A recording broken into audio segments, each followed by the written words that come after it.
Hi, I'm Sam Hawley, coming to you from the lands of the Gadigal people. This is ABC News Daily.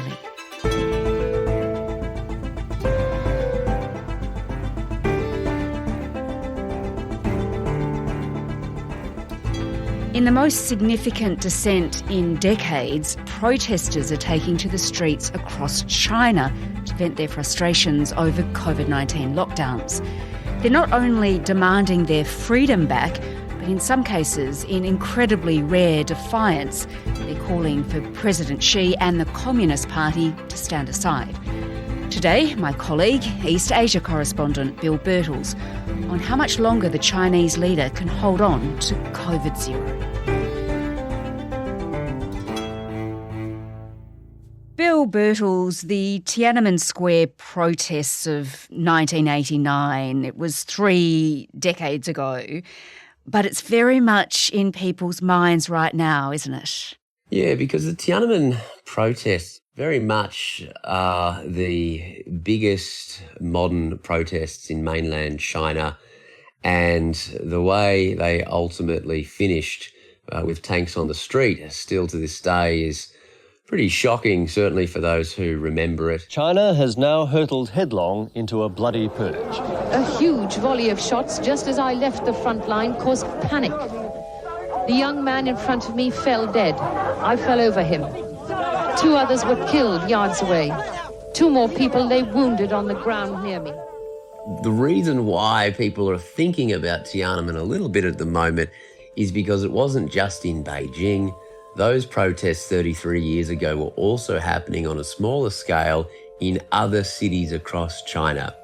And it's very, very rare in China, incredibly rare, to see coordinated protest action, or even if it's not networked and coordinated deliberately, to have people simultaneously protesting about the same issue dispersed through different cities. So we haven't seen protests of that magnitude since 1989 until now.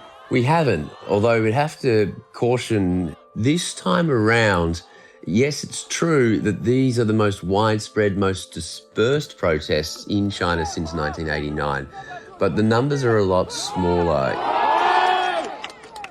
So the numbers aren't that big, but I suppose you have to remember that these days in China, the surveillance, the ability of authorities to preemptively try to prevent protest action is a lot better than back in 1989.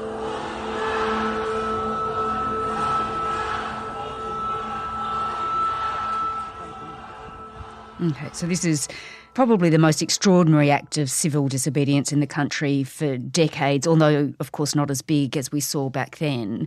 Let's chat, Bill, in a moment about what actually sparked these protests. But first, how are the Chinese authorities responding to them this time? Well, we've basically seen the Chinese police, who of course will be acting on orders from higher up, initially holding back. Particularly over last weekend, we saw in Shanghai people gathering on the street for hours. In Beijing, the same. We saw really quite big protests in places like Chengdu and Wuhan. And police were certainly there. They were making some arrests. They were trying to move the protesters on. And no doubt there would be people there monitoring who's saying what. But it was almost as though the police were under orders to let the people vent, to give them some breathing space to let out a bit of anger. So that was the first couple of days, but certainly we've since seen police swarm the streets of certain areas in Beijing and Shanghai. We're not getting a clear picture yet about other cities, but certainly an order has gone out for the police to preemptively stop any further gatherings. And even the BBC journalist Edward Lawrence, he was detained, wasn't he? I mean, how unusual is that? What happened there? So Ed was at the Shanghai protests, and we saw him on the ground with about 3 or 4 police on top of him, handcuffing him. They led him away and somebody asked, "Are you all right?" And he just yelled, "Call consulate." Okay, Barry, call the consulate now. He only spent a few hours detained before being released. To be honest, in China as a reporter, it's maybe not that unusual to be arrested under these sorts of circumstances. But the BBC put out a statement condemning the Chinese authorities because they also say that he wasn't just detained, he was also beaten and kicked during this process.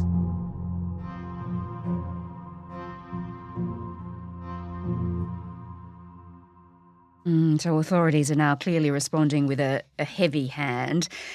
Let's now, Bill, look at how these protests started, what sparked them. We know they're relating to COVID-19 lockdowns, but let's unpack that a little bit more. So what was the actual trigger? So the event that broke the camel's back was a fire last week in the far western city Urumqi. It's the capital of the Xinjiang region. Xinjiang region's very well known these days because of the government repression of the minority Uyghur population there. And in fact, there were several Uyghur residents who were among the 10 victims of this building fire.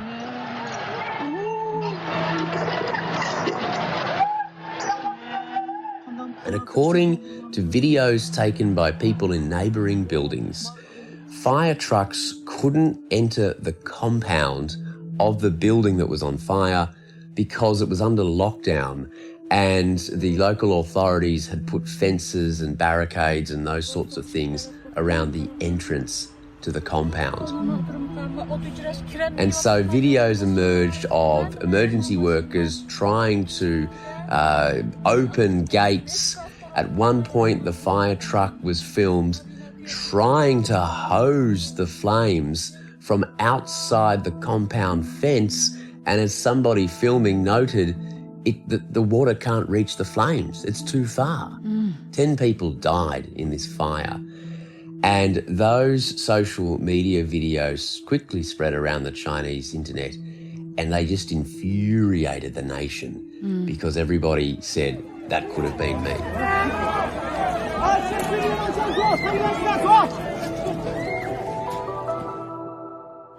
So residents in that city, but also then across the country, blamed that strict lockdown for the deaths.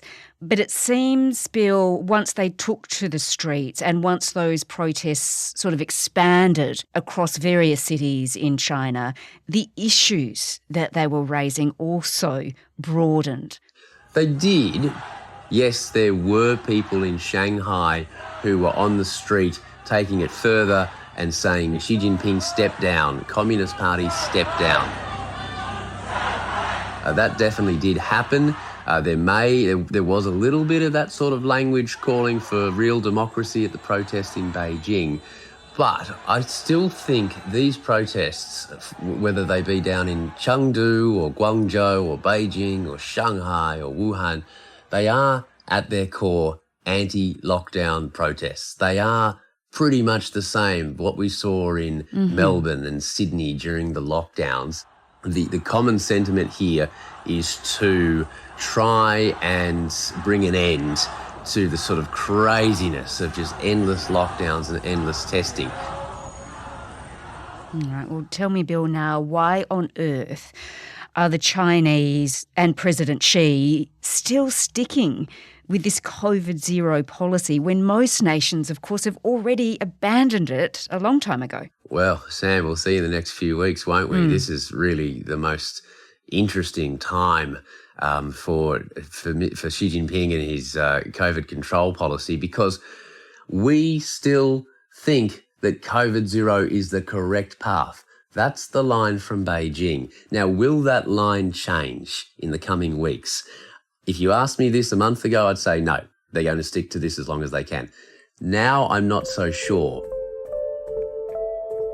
it really, there is such a level of anger, protests aside. Yes, there were sort of people protesting on the streets, but there were just so many more people who were just frustrated and fed up and venting in WeChat groups about this. Can the Chinese government really sustain this policy that is officially still called zero clearance? I don't think so, but I'm not sure in the next few weeks if we actually will see a change to policy. Okay, so you seem to be saying that President Xi might actually listen to these protesters. Well, him and his apparatus would be listening, but having already sent in the police to sort of snuff out these protests and to make sure that this doesn't ripple into anything bigger, I just don't know. I always feel that Xi Jinping has done this for political reasons more than health reasons. Yes, there is this health argument always that we will see a mass death event among older people because the vaccination rate is not high enough in China. But that's a failing on Xi Jinping's part if he hasn't been able to coerce people into getting vaccinated. They used mandates in countries like Australia. How on earth can they not use them in a country like China? So there is a real health argument, but I've always thought that there's a real political benefit to Xi Jinping in keeping the nation locked off, in having these sort of surveillance controls through the location tracking apps and being able to put restrictions on people's ability to gather and those sorts of things.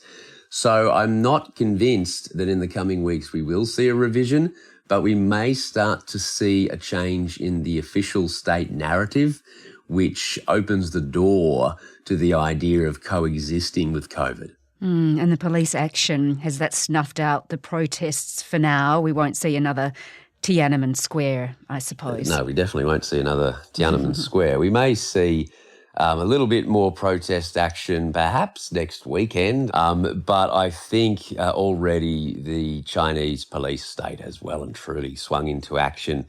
And one thing we have to note is actually some local officials in various cities already have responded a bit to the protests by unlocking or taking restrictions off individual buildings. But this is not over. COVID zero is still very much in place, and it's going to be a cat and mouse game in the coming weeks to see how much the central government in China is willing to give in order to calm people down. Bill Birtles is the ABC's East Asia correspondent based in Taiwan. If you want to know more about how President Xi this year secured his historic third term in power, we spoke to Bill about that on October the 17th, and that's in your feed. This episode was produced by Flint Duxfield and Chris Dengate, who also did the mix. Our supervising producer this week is Sydney Pete. I'm Sam Hawley. ABC News Daily will be back again tomorrow. Thanks for listening. Subscribe to listen to more free podcasts or download the ABC Listen app and stream ad-free.